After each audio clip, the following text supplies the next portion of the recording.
Hello everyone, this is Bean from Benco Ag, and today we're going to talk about flow meters. These are the heart of our system, and they're the things we probably get the most questions about. So let's go through them. So OnSite FMS has two different size flow meters. You have your 1/4 inch and you have your 3/8 inch.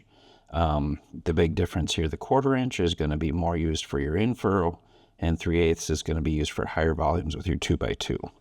1/4 inch is good from 0.08 to 0.5 gallons per minute per flow meter. Okay, the 3/8 is good from 0.21 to 2.0 gallons a minute. So this one will flow a lot more, but this will give you better readings on lower volume liquids. So, but that's kind of how these things work. They're pretty simple. Other than that, they're identical. Internally, they're identical. So to get them to work, just put in your push to fit. You'll see you can't pull it apart until you push down that little guy, and it comes right up. So that's how you hook them up. Pretty simple. But I really want to go through the internals today to show you how incredibly reliable these are and how easy to clean they are.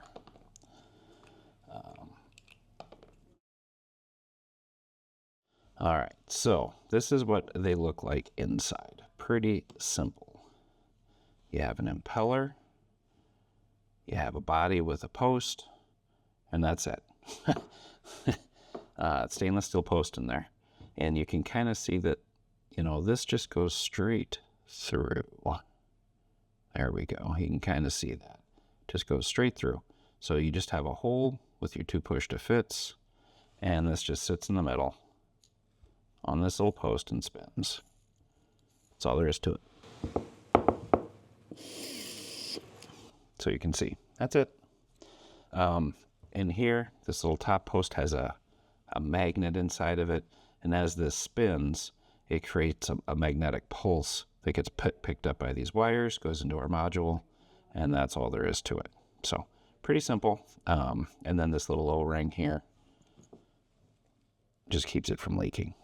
So as you can see, there's literally nothing to these things. So that's basically it. This is the Benco flow meter, available in 1/4 inch and 3/8 inch. And yeah, they're stupid reliable tech. Thanks for watching.